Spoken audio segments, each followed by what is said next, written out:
Fort Worth family, what's going on? It's Fort Worth Fabian, BigBossFabo. I'm back with a reaction for you guys, man. Today I got Mr. Nightmare, man. He literally just dropped like 20 minutes ago. I was about to start uploading some of the reactions I already reacted to or recorded. And then I saw he dropped. I'm like, let me hop on this, do a quick reaction, and then continue uploading all the content for the beginning of the day. You know what I'm saying?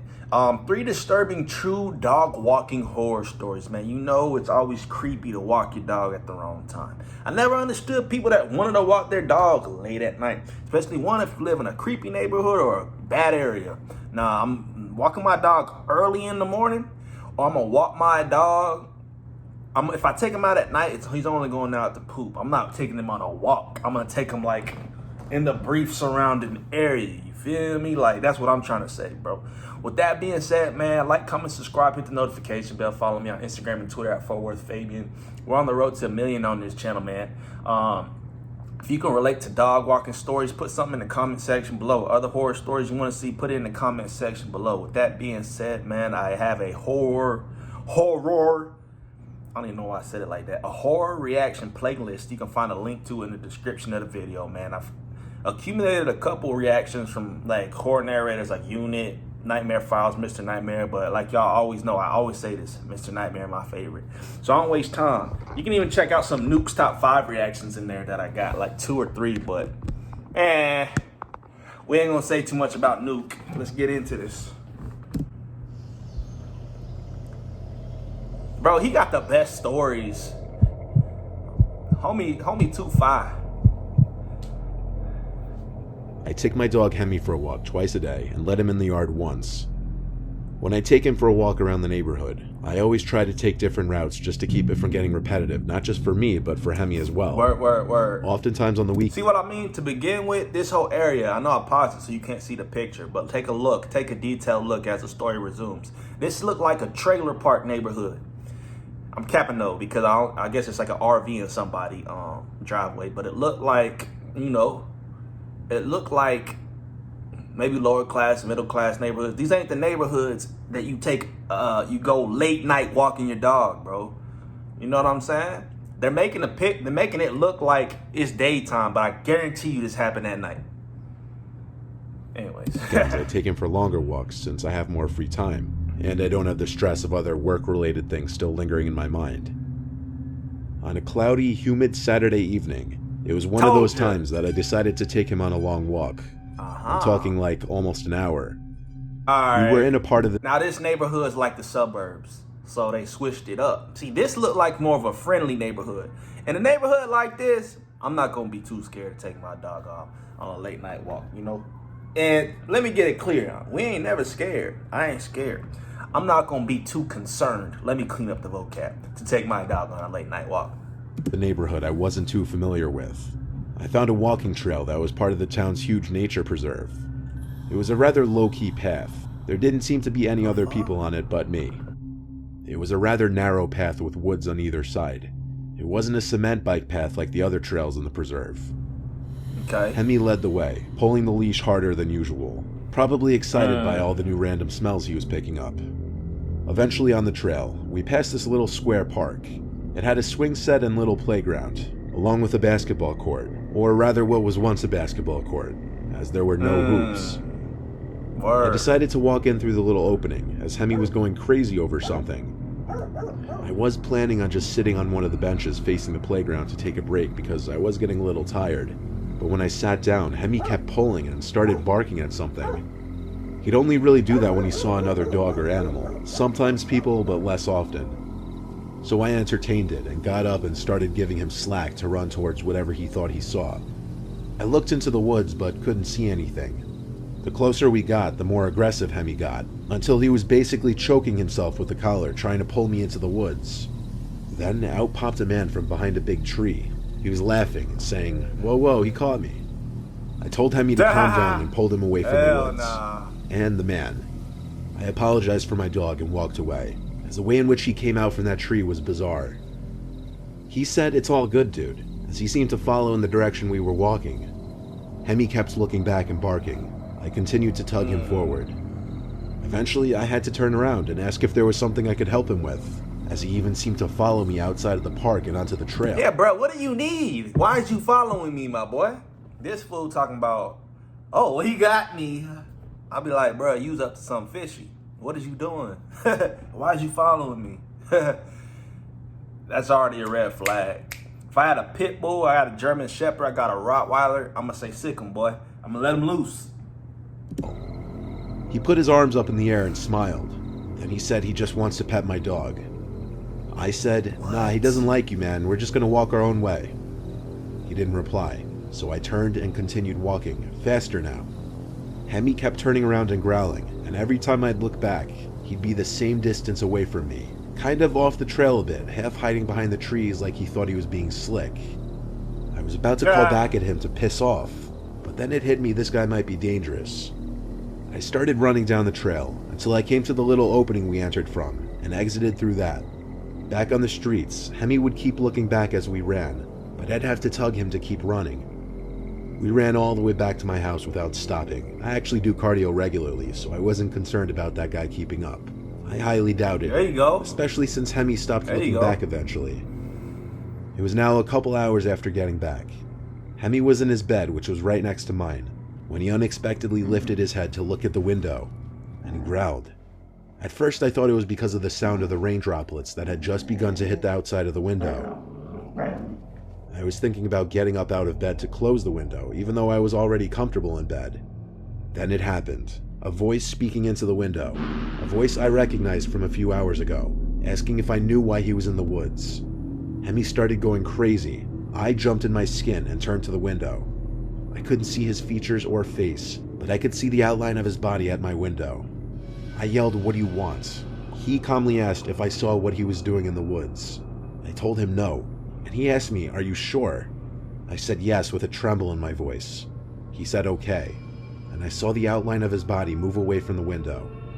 Hemi stopped growling after a few moments. I closed the window and latched it. I wouldn't have Homie was hiding a dead body. That's why he said, you got me. The jig is up. been able to sleep that night without calling the police. I told them I was followed by someone in the park, and that he came to my window. The dispatcher asked if the man left, and I told her to my knowledge, yes. She said if he were to come back, to call 911 again. She implied it was a busy night since it was a Saturday. I did feel comfort knowing Hemi would give me a warning at least if he were to come back. He didn't end up coming back though, thank God. The man's words, "Did you see what I was doing in the park?" still don't really make sense to me. I wonder if you were implying he was doing something he didn't want others to see, and that he was worried I witnessed it. That alone would raise even more questions. Yeah, that's why you snitch. I'm just playing.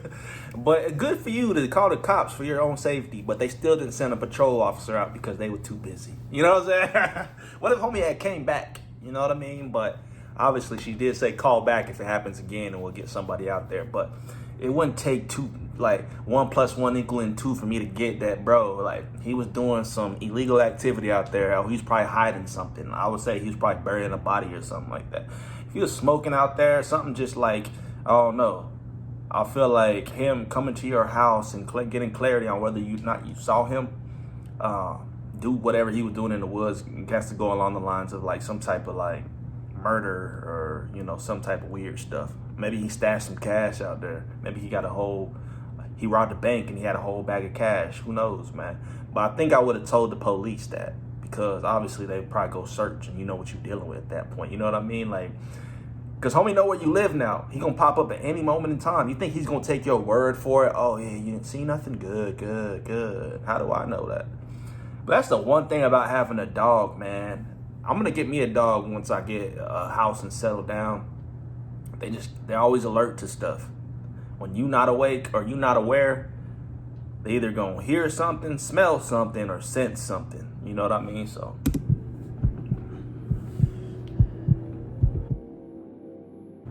Oh my God! It was a regular night in the summer of 2010. I was taking my dog Poppy out for his nighttime walk.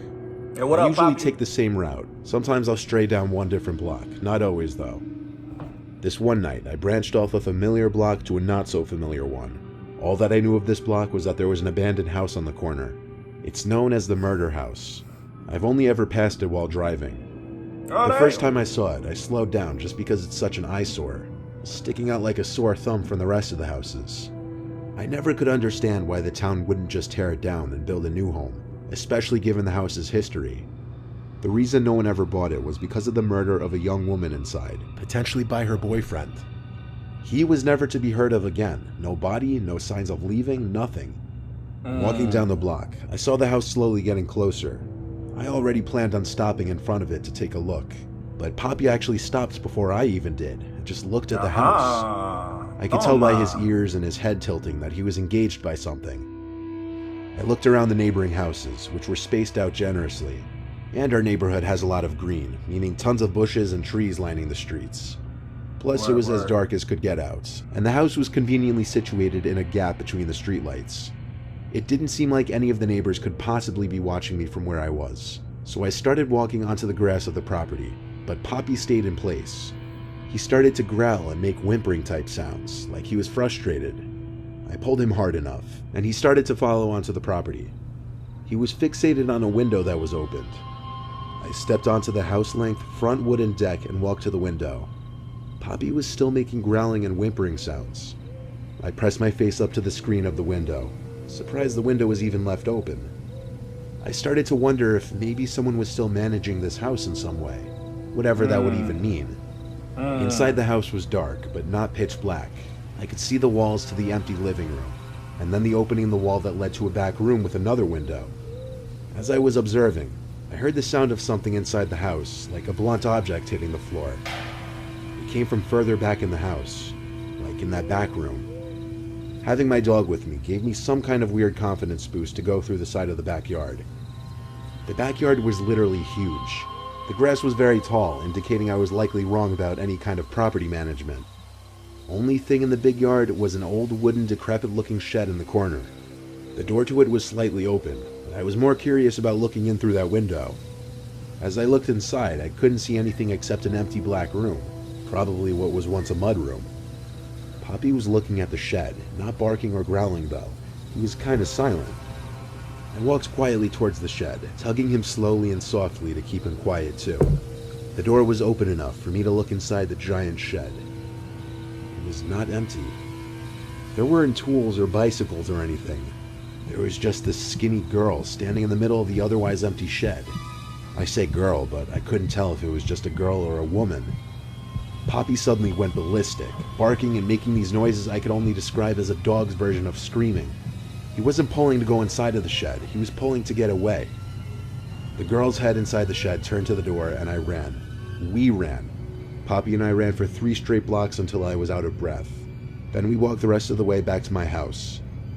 I went to a house nicknamed Murder House, where a young woman was killed potentially by her boyfriend. And then I witnessed a young woman standing in the middle of that empty shed. I don't know if I believe it was an apparition, or just some girl by chance trying to explore that abandoned house just like me. She said, "What up?" Numero 3. I was 10 when my parents let my brothers and I get our first dog. I'm the middle sibling, and it was always my older brother and I's job to walk the dog. Our dog's name was Nyla. Nyla was a golden retriever. My brother would walk her in the afternoon after school, and I would walk her at night. Okay. I don't remember anything about what kind of night it was. Cold, warm, weeknight, weekends, nothing. All the details I remember are what I'm including in my recounting of this experience. I was like halfway through my walk with Nyla when she looked across the street and her tail started wagging. She started barking and tugging. I ain't gonna cap. I like this visual because they trying to make it real. But they not saying that this was real footage, so don't get too scared. To go say hi to this dog that was being walked by a man across the street. The man made the decision for the both of us to cross the street and allow our dogs to say hi. His dog was a very tiny, fluffy dog. I think it might have been a Maltese. His dog seemed very timid and like he didn't want to be bothered by Nyla. The man asked my name and I gave it to him, and he told me his name. I don't remember it, honestly. But we got into this long conversation about our dogs. He really seemed to like Nyla, and Nyla kind of liked him. He was telling me how his golden retriever had recently passed away, and he had a bunch of toys and dog supplies that he'd love to give me. I figured, why not? It's my lucky day. He said his house was around the block, so he led the way. I was walking kind of next to him, though, as we walked. I'm straight. We were in the street the rest of the way back, but the residential roads are usually quiet. After kind of awkwardly walking back to his house, he let me in first. His house was okay, modest, nothing special. He led Nyla and I into the kitchen as he let his dog go run off into a different room. Somebody please tell me in the comment section below, when was the last time you met somebody on the street and they said, come to my house, and you was willingly walking into the front door? Like, come on, bro. He asked me to have a seat on one of the stools by the island in the kitchen and asked if I wanted anything to eat. Nah. He offered me a bag of chips and I accepted it. He handed me a bag of some off-brand potato chips. I'm good. Then he just sat on the stool next to mine and started petting Nyla. He was awfully close to me, and then he looked down at the bag of chips, I think, as if he were waiting for me to open it. Eat them. I put it on the island in front of me. He just sat there petting Nyla, not saying much. I was wondering when he was going to get the dog supplies he promised. He didn't show any signs of doing that, though. Instead, he was asking me personal questions, making awkward small talk with me. At one point, I remember he even patted my knee as if he were my father or something. You got finessed. I remember an overwhelming feeling of discomfort suddenly, so I finally asked about the collar, toys, and other supplies he mentioned. He said he'd be right back and go get it. He said it, not them. I remember picking up on that. He left through one of the 2 doorways in the kitchen. Then I heard him stomping downstairs to the basement. Moments later, I heard him call up to me to come downstairs and check out some of the stuff he wanted to give me. I got up just to walk over to the basement door, still deciding if I'd want to go down. But then Nyla started growling at something behind the open basement door. I looked. There was someone crouched down in the dark hallway. I didn't really know what to think, but I just left the house in a hurry. I got home and didn't say anything to my family. I just went to my room the rest of the night, quiet and shooken up. It was the first and only time I ever felt I was about to be targeted for being a young age. My only explanation was there were 2 men in that house, and the second I'd walk into that basement, the other would have shut the door on me. I didn't tell any of my family about it simply because it made me uncomfortable and honestly slightly embarrassed. Telling the internet anonymously is completely different. You said telling the internet is different. Bruh, but what if you do it to somebody else? Dummy. I'm saying, you know where he live, you know he a weirdo. Reporting, that'd be the good thing to do, you know what I'm saying? Because obviously, he's obviously finessing, like, kids and stuff. But, man, that's 3 disturbing true dog walking horror stories from Mr. Nightmare. Let me know y'all's thoughts on that one in the comment section below. Like, comment, subscribe, hit the notification bell. Follow me on Instagram, Twitter at @Fabian. Road to 1 million on this channel, man. I appreciate the love and support. We out. See you next time.